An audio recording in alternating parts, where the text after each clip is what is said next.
નમસ્કાર દર્શક મિત્રો, અમારી ચેનલમાં આપનું ફરી એકવાર હાર્દિક સ્વાગત છે। તો મિત્રો, 2 એપ્રિલ હનુમાન જયંતીના દિવસે જો તમે આ વસ્તુ ખરીદીને પોતાના ઘરે લાવશો તો તમારા ઘરમાં ધનની વર્ષા થશે। મિત્રો, હનુમાન જયંતીના દિવસે આ વસ્તુનું ખાસ મહત્વ હોય છે।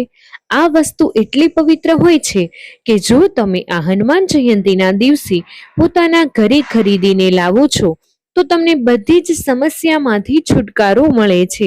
તેમજ તમારી જે કંઈ પણ વર્ષો જૂની મનોકામના હોય હનુમાન દાદાની કૃપાથી પૂર્ણ થઈ શકે છે। કારણ કે મિત્રો, આ દિવસે આ વસ્તુઓની ખરીદી કરવી એ શુભ મનાય છે। આથી જો તમે આ વસ્તુ પોતાના ઘરે ખરીદીને લાવો છો તો મિત્રો તમને હનુમાન દાદાના આશીર્વાદ પ્રાપ્ત થઈ શકે છે। તો મિત્રો, એવી કઈ વસ્તુ છે જે તમારે હનુમાન જયંતીના દિવસે પોતાના ઘરે ખરીદીને લાવવાની છે? તો એ વસ્તુ જાણવા માટે વિડીયોને છેલ્લે સુધી જોવા વિનંતી છે। વિડીયોમાં આગળ વધતા પહેલા તમે ઈચ્છતા હોય કે હનુમાનજી મહારાજની, હનુમાન દાદાની કૃપા તમારા ઉપર સદાય બની રહે તો વિડીયોને એક લાઈક કરી દેજો। કમેન્ટ બોક્સમાં જય બજરંગબલી જરૂરથી લખી દેજો।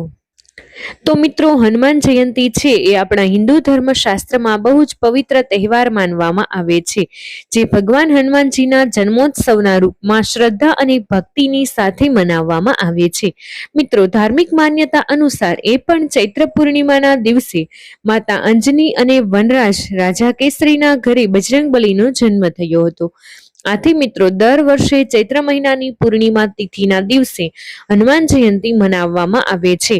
તેની સાથે જ મિત્રો, આ દિવસે હનુમાનજી મહારાજનો જન્મોત્સવ ધામધૂમથી ઉજવીએ છીએ। તેમજ મિત્રો, આ દિવસે દેશભરમાં બધા જ મંદિરોમાં હનુમાનજીની પૂરી વિધિ વિધાનથી વિશેષ રૂપથી પૂજા અર્ચના કરવામાં આવે છે। તેમજ આ દિવસે મિત્રો ઘણી બધી જગ્યાએ ગરીબોને એમ જ ભોજન કરાવવામાં આવે છે। તેની સિવાય મિત્રો, ભગવાન હનુમાનજીને ભગવાન રામના પરમ ભક્ત અને સંકટ મોચનના રૂપમાં પૂજવામાં આવે છે। ભગવાન હનુમાનજીની પવન પુત્ર બજરંગબલી અને મહાવીરના નામથી પણ પ્રસિદ્ધ છે। મિત્રો, શાસ્ત્રો અનુસાર સંકટ મોચન હનુમાનજીને આજે પણ ધરતી ઉપર વિદ્યમાન અને ભક્તોના પ્રશ્નોને હરનાર દેવતા માનવામાં આવે છે।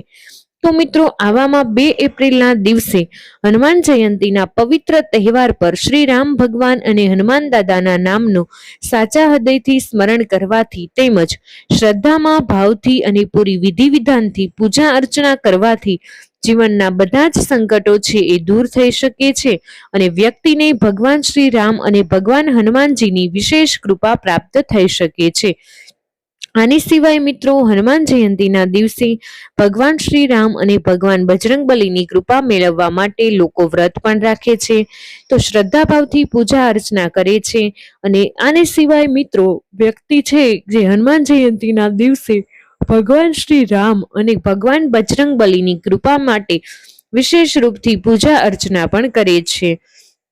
તો મિત્રો, આપણા હિન્દુ ધર્મશાસ્ત્રમાં અમુક એવી વસ્તુઓનું વર્ણન કરવામાં આવ્યું છે જે વસ્તુઓને આપણે 2 એપ્રિલના દિવસે હનુમાન જયંતીના દિવસે એ વસ્તુ પોતાના ઘરે ખરીદીને લાવો છો તેની સાથે જ અમુક નીતિ નિયમોનું પાલન કરો છો તો મિત્રો, તમને ભગવાન શ્રી રામ અને ભગવાન બજરંગબલીની સાથે સાથે અન્ય દેવી દેવતાઓની પણ અસીમ કૃપા પ્રાપ્ત થઈ શકે છે।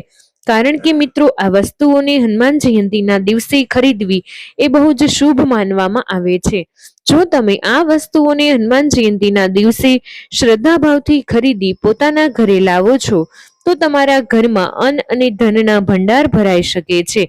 તેમજ રાતોરાત જ તમારું નસીબ ચમકી જાય છે, જેથી કરી તમારા ઘરની ગરીબી જડમૂળમાંથી સમાપ્ત થઈ જાય છે। તેમજ મિત્રો, સૂર્યદેવની જેમ તમારું ભાગ્ય ચમકી જાય છે। તમારા જીવનમાં ક્યારેય તમારે કઠિન સમસ્યાનો સામનો નહીં કરવો પડે। આની સિવાય મિત્રો, તમારા ઘરમાંથી પણ નકારાત્મક ઉર્જા, જે દુષ્ટ પ્રભાવ છે એ પણ દૂર થઈ શકે છે। એના માટે મિત્રો, તમારે હનુમાન જયંતીના દિવસે આટલી ખાસ પવિત્ર વસ્તુ પોતાના ઘરે ખરીદીને અવશ્ય લાવવી જોઈએ। તેમાંથી મિત્રો, આ વસ્તુ ખરીદવાથી વ્યક્તિના ઘરમાં સકારાત્મક ઉર્જાનો વાસ થઈ શકે છે। જેનાથી ઘર પરિવારમાં સુખ શાંતિ અને સમૃદ્ધિ રહે છે. તમારું નસીબ પણ તમારો સાથ આપવા લાગે છે. તમારા ઘરની આર્થિક સ્થિતિ બહુ સુધરી શકે છે, જેનાથી તમારા જીવનમાં ક્યારેય પણ આર્થિક તંગી જેવી સમસ્યાનો સામનો કરવો નહીં પડી શકે. તો હનુમાન જયંતીના દિવસે આ વસ્તુ ખરીદવાથી વ્યક્તિના દાંપત્ય જીવનમાં પણ ખુશીઓનો વાસ થાય છે. તો મિત્રો, આ વિડીયોના માધ્યમથી આજે અમે તમને જણાવીશું કે આ વર્ષમાં હનુમાન જયંતી છે એ આવનારી 2 એપ્રિલના દિવસે મનાવવામાં આવશે.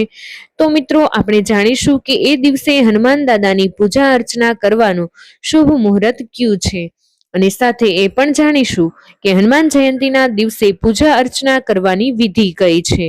તો આ દિવસે કઈ વસ્તુઓ ખરીદવી જોઈએ જેનાથી ભગવાન હનુમાનજી મહારાજ છે એ અત્યંત પ્રસન્ન થઈ શકે, તમારા ઘરમાં શુભ સંપત્તિ અને ધન ઐશ્વર્યની પ્રાપ્તિ થાય. તો મિત્રો, હનુમાન જયંતીના દિવસે એવી કઈ શુભ વસ્તુ ખરીદવી એ વિશે જાણતા પહેલા તમે ભગવાન શ્રી રામ અને ભગવાન હનુમાનજી મહારાજની કૃપા મેળવવા માંગતા હોય તો હજી સુધી ચેનલને સબસ્ક્રાઇબ ન કરી હોય તો ચેનલને જરૂરથી સબસ્ક્રાઇબ કરી દેજો અને કમેન્ટ બોક્સમાં જય બજરંગબલી જરૂરથી લખી દેજો. તો મિત્રો, આ વર્ષમાં હનુમાન જયંતીનું શુભ પર્વ છે તે આવનારી 2 એપ્રિલના દિવસે હનુમાન જયંતી મનાવવામાં આવશે. તો મિત્રો, તમને બધાને જણાવી દઈએ કે ચૈત્ર મહિનાની પૂર્ણિમા તિથિ 2 એપ્રિલના દિવસે સવારે 3 વાગ્યાથી શરૂ થશે અને મિત્રો 3 એપ્રિલના દિવસે સવારે 5 વાગ્યે સમાપ્ત થશે. ઉદયા તિથિ અનુસાર મિત્રો આ વર્ષે હનુમાન જયંતી 2 એપ્રિલના દિવસે મનાવવામાં આવશે. હનુમાનજી મહારાજની પૂજા અર્ચના વિશે વાત કરીએ તો 2 એપ્રિલના દિવસે સવારે 7 વાગ્યાથી લઈ સવારે 9 વાગ્યા સુધીમાં પૂજા અર્ચના કરવાનું વિશેષ મુહૂર્ત રહ્યું છે.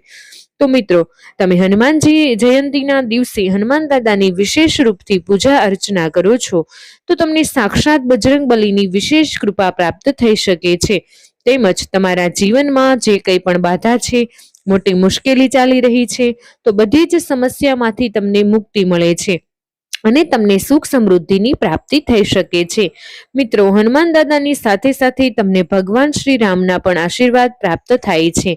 હનુમાન જયંતી ઉપર વ્રત તેમજ પૂજા કે કોઈ વ્યક્તિ કરે છે તો તેની કુંડલીમાં મંગળ અને શનિ ગ્રહની સ્થિતિ બહુ મજબૂત થઈ શકે છે. તો મિત્રો, આપણે આગળ વાત કરીએ તો તમારે હનુમાન જયંતીના દિવસે રામ ભગવાનનું નામ લખેલું હોય એવી વીંટી અથવા તો માળા તમારે જરૂર પોતાના ઘરે ખરીદીને લાવવી જોઈએ. તો મિત્રો, તમને બધાને જણાવી દઈએ, ભગવાન હનુમાનજીના જીવનનો મૂળ આધાર છે એ રામજીની ભક્તિ છે. આથી મિત્રો, હનુમાનજી મહારાજનું પ્રત્યેક કાર્ય છે એ ભગવાન શ્રી રામના ચરણોમાં સમર્પિત હોય છે.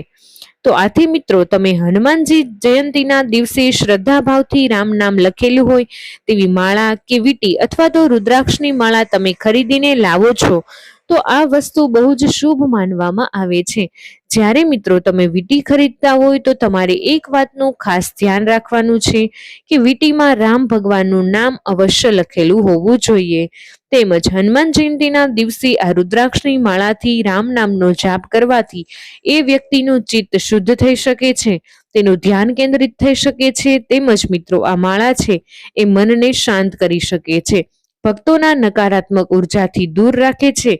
જો તમે હનુમાન જયંતીના દિવસે રામ નામની માળાની ધ્યાન કરો છો તો હનુમાન દાદા તેમજ ભગવાન શ્રી રામની કૃપા પ્રાપ્ત થઈ શકે છે. તેની સાથે જ મિત્રો, આપણે બીજી વસ્તુ વિશે વાત કરીએ તો હનુમાન જયંતીના દિવસે ખરીદીને લાવવાની છે એ વસ્તુ છે સિંદૂર અને ચમેલીનું તેલ. તમારે હનુમાન જયંતીના દિવસે જરૂર ખરીદીને લાવવું જોઈએ. આપણા હિન્દુ ધર્મશાસ્ત્રમાં સિંદૂર અને ચમેલીના તેલનું બહુ વિશેષ મહત્વ હોય છે. તેની સાથે જ મિત્રો, સિંદૂરને સૌભાગ્યનું પ્રતીક માનવામાં આવે છે. ધાર્મિક માન્યતા અનુસાર માતા સીતાએ જ્યારે ભગવાન હનુમાનજીની માંગમાં સિંદૂર લગાવતા જોયા ત્યારે સીતા માતાએ પૂછ્યું, તમે સિંદૂર શા માટે લગાવો છો? તો હનુમાનજી મહારાજે કીધું કે આ સિંદૂર છે એ ભગવાન શ્રી રામનું લાંબુ આયુષ્ય રહે છે એના માટે હું લગાવું છું. આવું સાંભળી સીતા માતાએ આશીર્વાદ આપ્યા. જે કોઈ પણ ભક્ત હનુમાન દાદાને સિંદૂર અર્પણ કરશે તેના અટકેલા કાર્યો હંમેશા માટે પૂર્ણ થશે. તેમજ જો વિશેષ કરીને આજે હનુમાન જયંતીના દિવસે જે કોઈ પણ વ્યક્તિ હનુમાન દાદાને સિંદૂર ચડાવશે તો તેની સમસ્ત મનોકામના છે એ પૂર્ણ થાય છે. હનુમાન જયંતીના દિવસે સિંદૂર અને ચમેલીનું તેલ ખરીદવું એ ખૂબ જ શુભ માનવામાં આવે છે. બંનેને મિક્સ કરી હનુમાન દાદા ઉપર લગાવો છો અને તેને અર્પણ કરો છો તો આ ખૂબ જ શુભ અને ફળદાયી માનવામાં આવે છે. અને મિત્રો, હનુમાન જયંતીના દિવસે જો તમે પોતાના ઘરે ગદા ખરીદીને લાવો છો તો આ વસ્તુ પણ બહુ શુભ માનવામાં આવે છે. મિત્રો, બધા જ લોકો જાણે છે કે ભગવાન હનુમાનજી મહારાજને ગદા ખૂબ જ પ્રિય છે. તો આવા સમયમાં જો તમે હનુમાન જયંતીના દિવસે ગદા ખરીદીને લાવી મંદિરમાં સ્થાપિત કરો છો તો હનુમાન દાદાની વિશેષ કૃપા પ્રાપ્ત થઈ શકે છે. આનાથી હનુમાન દાદા તમારાથી પ્રસન્ન થઈ શકે છે. ઘરમાં સુખ, શાંતિ અને સમૃદ્ધિ આવે છે. તો મિત્રો, વિડીયો પસંદ આવ્યો હોય તો વિડીયોને એક લાઈક કરી દેજો. તમારા બધા જ મિત્રો સાથે વિડીયોને શેર કરી અમારી ચેનલને સબસ્ક્રાઇબ કરવાનું ભૂલશો નહીં. કમેન્ટ બોક્સમાં જય મા લક્ષ્મી અવશ્ય લખી દેજો.